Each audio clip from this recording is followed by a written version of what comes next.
Good evening and welcome to Iowa News and Views. My name is Joe Balcom. I'm the host of the program. We're taping our program today at the Iowa State Capitol in Des Moines. It's July 23rd. We're on the road for the next month or so. Our studio in Iowa City is being moved, and so we're out in the field doing some programming. We're a little rough, so hope you enjoy it. We are Iowa News and Views, as you know, if you've been watching. And as you also know, this public access station is not responsible for the content of this program. I'm responsible for what I say as well as our guests, and we're glad you're with us. We're going to be talking about land use in Iowa tonight, in particular a new organization called 1,000 Friends of Iowa. But before we get to our guests, I'd like to talk about some news that we just in, priority mail in fact, from U.S. Senator Chuck Grassley. And if you recall last time, we noted another mailing from the senator regarding his need to raise some $5 million to run his U.S. Senate campaign this year. Recent reports to the Federal Election Commission noted that Senator Grassley had about $2 million. His opponent, former Representative David Osterberg from Mount Vernon, had something more than about $20,000. This latest report in just suggests that Senator Grassley now needs just $4 million to run his campaign. We still have it at $5 million. We're not sure. You know, this is the money, and it's a symbol of what's maybe wrong with our campaign finance system. So stay tuned to that. It's down. It went from 5, now it's $4 million, and has us concerned about why he needs so much money and where he's going to get it from. Just think about it. Anyway, let's get on to the show. We have with us Ed Fallon, state representative from Des Moines, and LaVon Griffieon.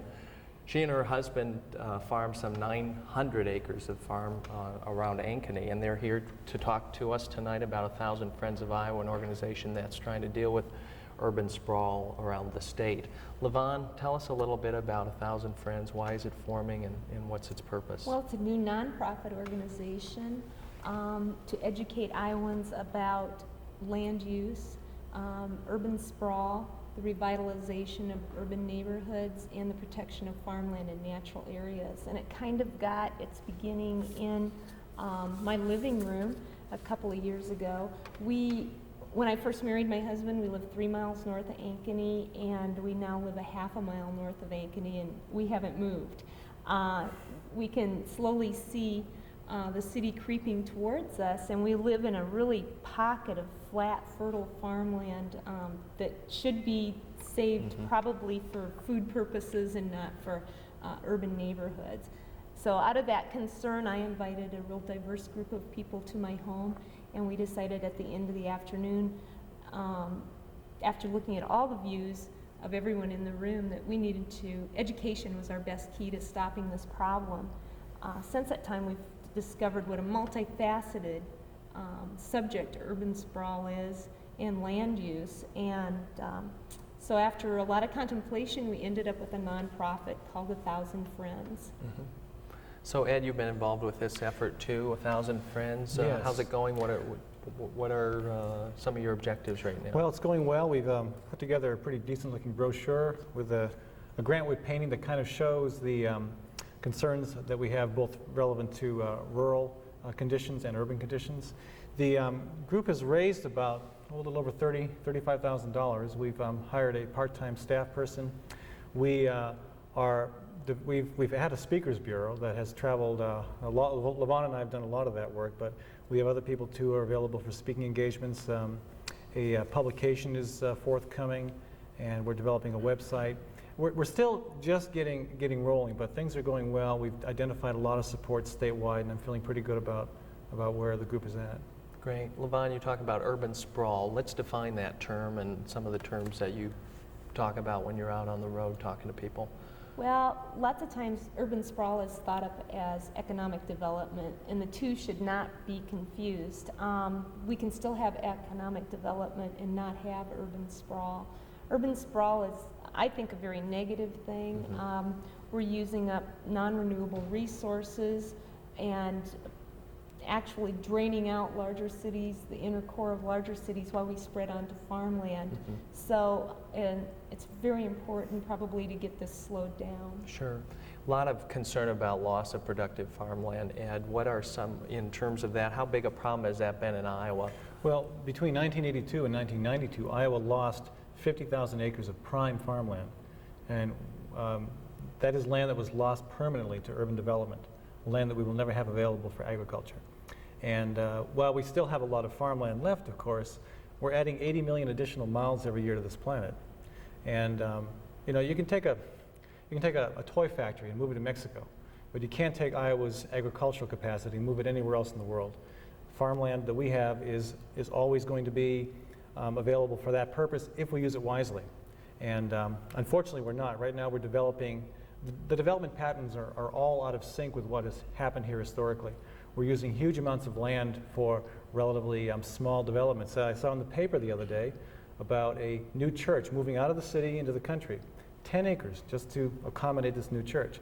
That kind of growth pattern is destructive to our agricultural land, and as LaVon said, it's also destructive to our urban communities, which find themselves without the infrastructure, and in many cases the tax base or even the population base to sustain themselves.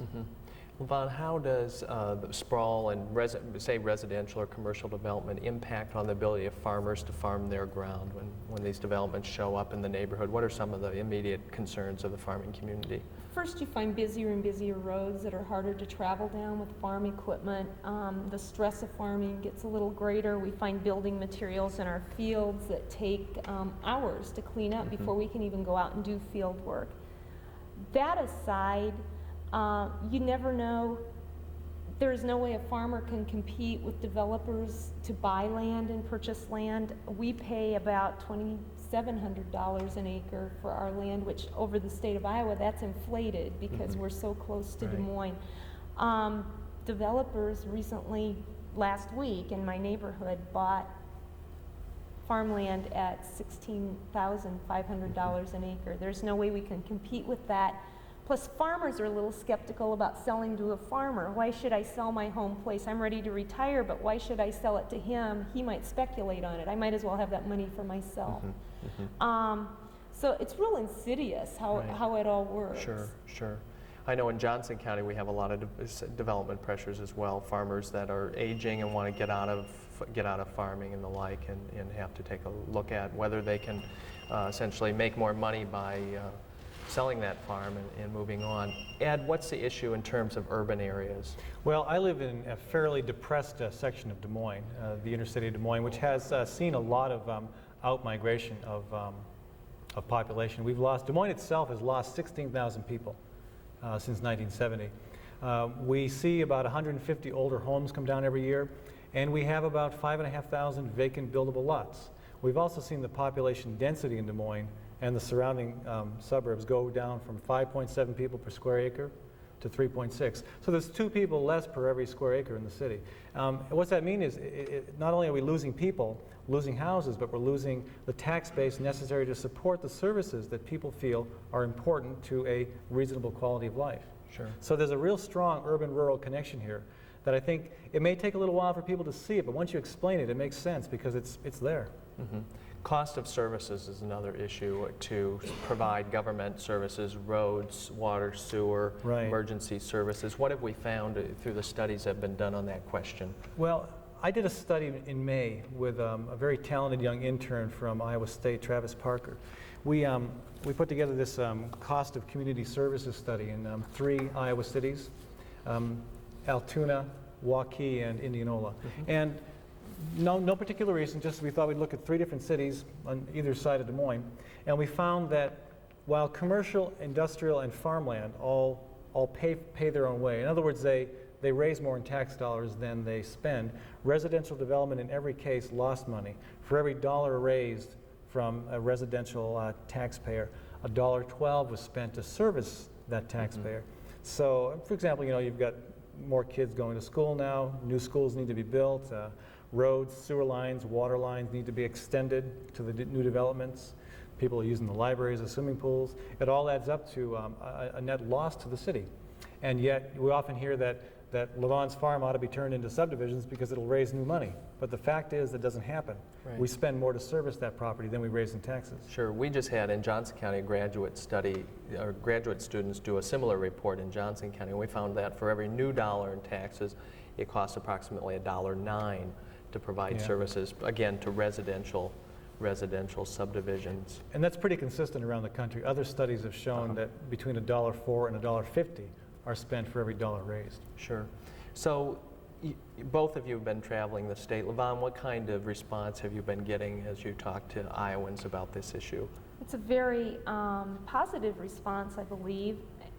What's intriguing is it's everywhere. It's not just around Des Moines or Cedar Rapids, it's in small towns. The farmers that we meet are pretty open to, we have to get past this land rights thing where nobody's going to tell me what to do with Sure, my farmland, because eventually there isn't going to be any farmland around cities to do that with. It's been quite an experience. The issues are different in every part of the state. We've visited the Les Hills, where it's not really an agricultural issue. It's more of a natural area issue. It's all over. Sure. In some places, in Fairfield, for example, there are some very contentious issues involving the condemnation of ag land. In one case, for the construction of a lake. In another case, for the construction of a rather large, sprawling subdivision outside of the city. In Scott County, there's the potential condemnation of ag land with a corn suitability rating of almost 100 for an industrial park. And in some smaller towns where the initial reaction I get from some people is, urban sprawl, we could sure use some. When you start explaining what urban sprawl is, they correct themselves. Yes, we could actually use growth and development, but not sprawl, because what sprawl means to smaller towns oftentimes is large commercial developments going up on bypasses, and then you're left with a struggling Main Street. Your downtown begins to die. So this is the Thousand Friends of Iowa is not an anti-development group per Not at all. se. It's talking about managing growth in a way that conserves land. It's what it sounds like to me. Right. All right. Ed, you have a graphic here about what's wrong with this picture. Well, because part of the problem is, this gets complicated. The issue we often think about when we think about urban sprawl is where development goes, where it ought to go, where it ought not to go. But an equally important part of the question is how development ought to occur. And a couple of our board members are architects, and they have a good sense of what needs to be done. Look at this graphic here. It appears to be a very nice, beautiful place to live or visit. It could be Galena, Illinois, or downtown Dubuque. But all those little yellow dots indicate a zoning violation. In other words, there are about 21 reasons you couldn't build this today, because our zoning codes have developed to the point where they prevent this kind of sustainable, attractive development from occurring. So it's this kind of attraction where you can live close to where you work, and you can shop close to where you live, and do more pedestrian-oriented kinds of activities. And use your land better so that you are protecting farmland and natural areas. Okay, very good. One of the things, I'm going to take that guide down and replace it with some information about how to get more information on 1,000 Friends of Iowa, an email address and a phone number. So we've identified the problem. What are some of the strategies for dealing with it, Ed, in terms of comprehensive plan, annexation law changes? Well, I think, personally, I think our best option is to consider the model developed in Oregon about 20 years ago, over 20 years ago. And the central feature of the Oregon plan, which was initiated by a Republican governor named Tom McCall, the central feature is the establishment of urban growth boundaries, so that every city over 5,000 in population was required back in the mid-70s to say, this is the area we're going to use for growth and development for the next 20 years. And that had to be an area that was reasonable and manageable, and was designed to steer away from prime farmland, from prime forest areas. And they found that with those types of guidelines, they've preserved their agriculture, they've preserved their timber industries, and they've also done a tremendous job of revitalizing urban centers that were feeling some strain. Very good. Back to, you're watching Iowa News and Views. My name's Joe Balcom. Our guests this evening are Ed Fallon, State Representative, Democrat from Des Moines, and LaVon Griffieon, who farms with her husband a 900-acre farm north of Ankeny. If you want to know more about us, give us a call. There's our phone number, Iowa News and Views, 319-337-6280. We also have an email address that you can check out, send us some email. And finally, get this all, Rusty, our website address, pobox.com, iNews. We've got a lot there about what we're up to here. We are your public access program that's seen statewide, 375,000 households. We are talking about urban sprawl and some of the work of 1,000 Friends of Iowa.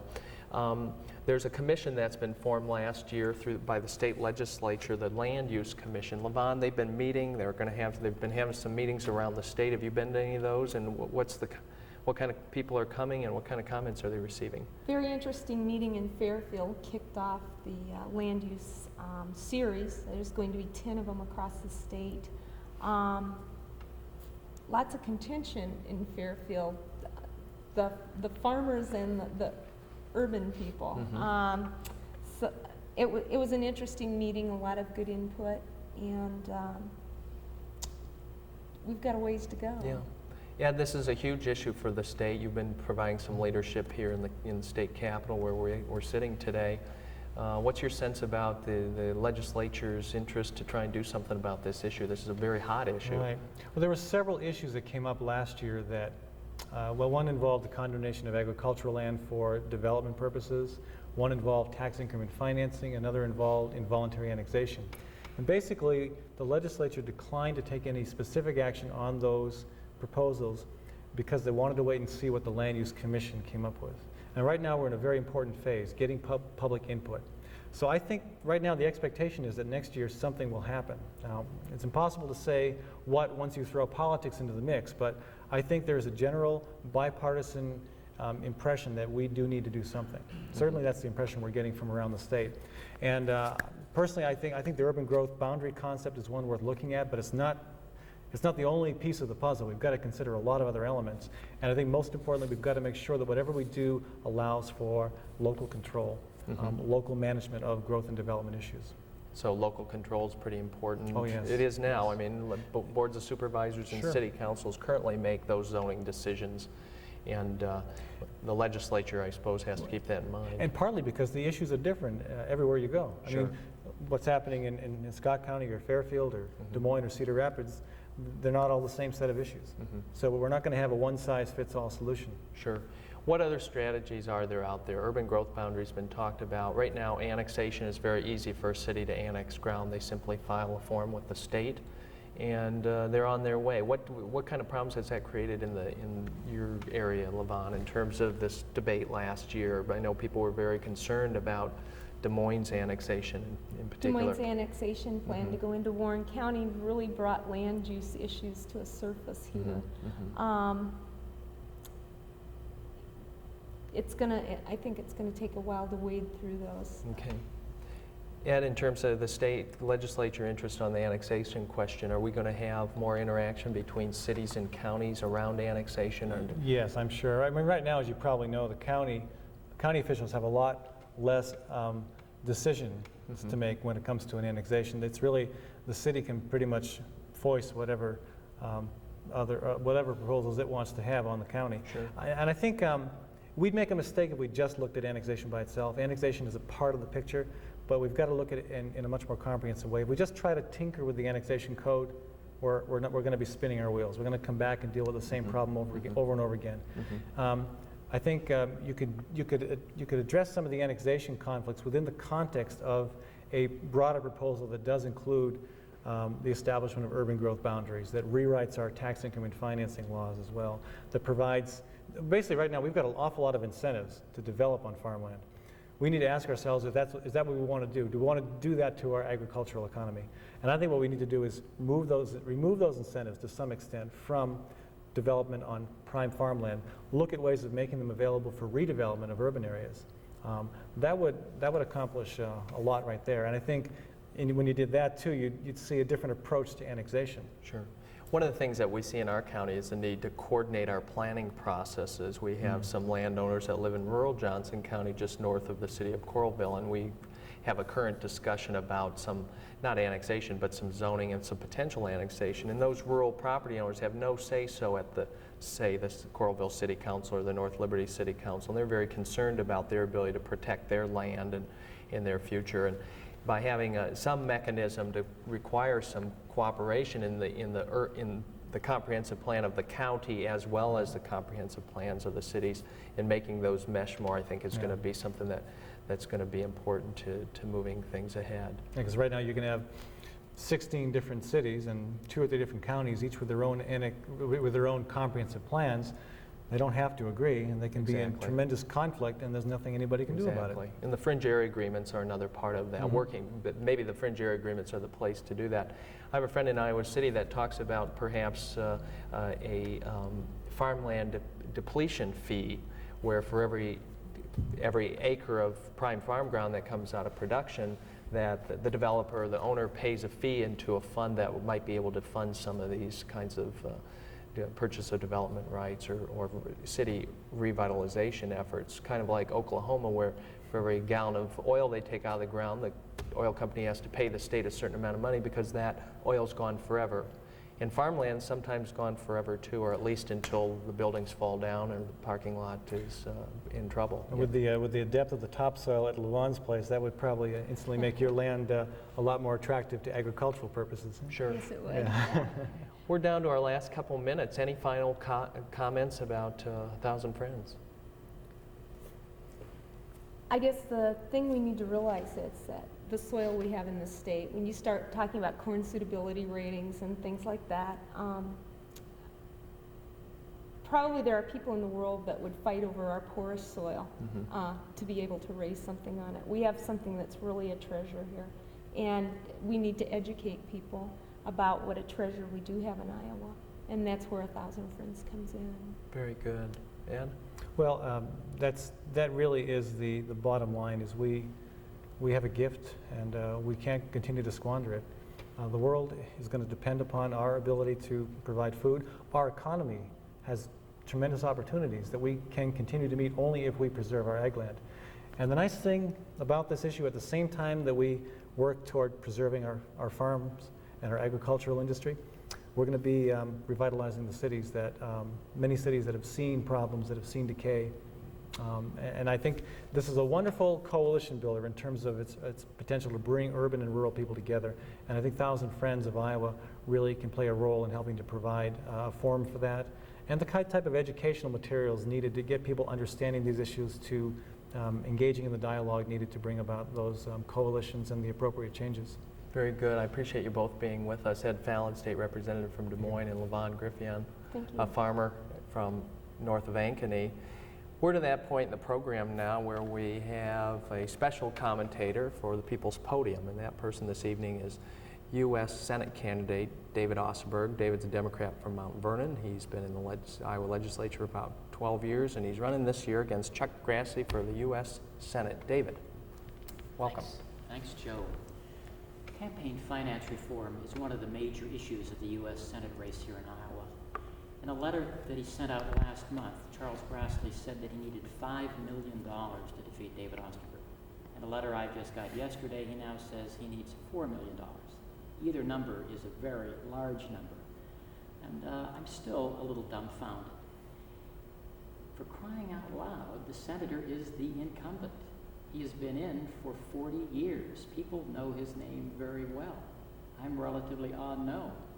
Either he's really worried that I'm going to make inroads on his terrible votes on education, on the environment, on health care, on campaign finance reform, or else he's just trying to milk people for a few more dollars. If he's really worried, I've got a deal, and here it is. He can stop raising money right now. He'll have $3 million. I'll agree not to spend more than $1 million, which is the equivalent of me putting one hand behind my back, because he's the incumbent. It is very, very well known. What I also want, though, is debates. We'll debate once a week, starting in September until the election. You know, you have to have debates, because otherwise, the person with all the money simply defines himself, first of all, as being morally upstanding and smart and wonderful on all the issues, and then defines his opponent as being something that came from under a rock someplace. Debates don't allow that to happen because you hear both sides.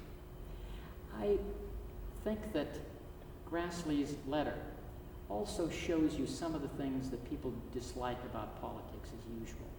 In that, he seemed to take some cheap shots at Sweden. Here's what he said specifically. He said that my problem was I had learned my economics in socialist Sweden. In quotes, he used quotes. Now, I think what he's trying to give an idea of is some colorless country where elections don't mean anything, nobody can own anything, people have terrible wages. And maybe it's just because I teach in the geography department, but I thought everybody knew that Sweden was a powerful industrial country, very high wages, everybody has health care, it's a wonderful democracy. Not only do people own homes, many of them have second homes that they also own. Now, that's what Sweden really is, not what Chuck Grassley has tried to make us believe it is. And I think this is what people hate about politics. You get somebody sending out a letter, they use scare tactics, they try to do things to bring in money for no apparent purpose. And then, when they're called upon to say something about how to reform campaigns, they say, oh, I'm for it. And then when it comes to a vote, as it did, Grassley votes against the McCain-Feingold law. The only chance there was of doing something about campaign finance reform this year, and the senator voted no. So I think that would be interesting for all of you to read Mr. Grassley's letter. I can send you a copy. It's probably easier if he does. He has more copies available, I think, than I do. But look at this and see if you agree with it. He seems to be attacking me for being a college professor. It's almost as if he has something against an opponent who is educated. I don't know what he has against education. I'd assume he'd welcome someone who was well informed. I know I would. Very good. Thank you, David, for that. You're watching Iowa News and Views. You can check out our webpage if you'd like for more information about us. The program tonight's been directed by Rusty Martin, and it was produced by yours truly. Thanks for being with us. We'll see you next time. We're here at the Iowa State Capitol, and we're on the road. We are Iowa News and Views. It's just a TV program. What's important is what you're doing each and every day in your community to make it a better place. See you next time.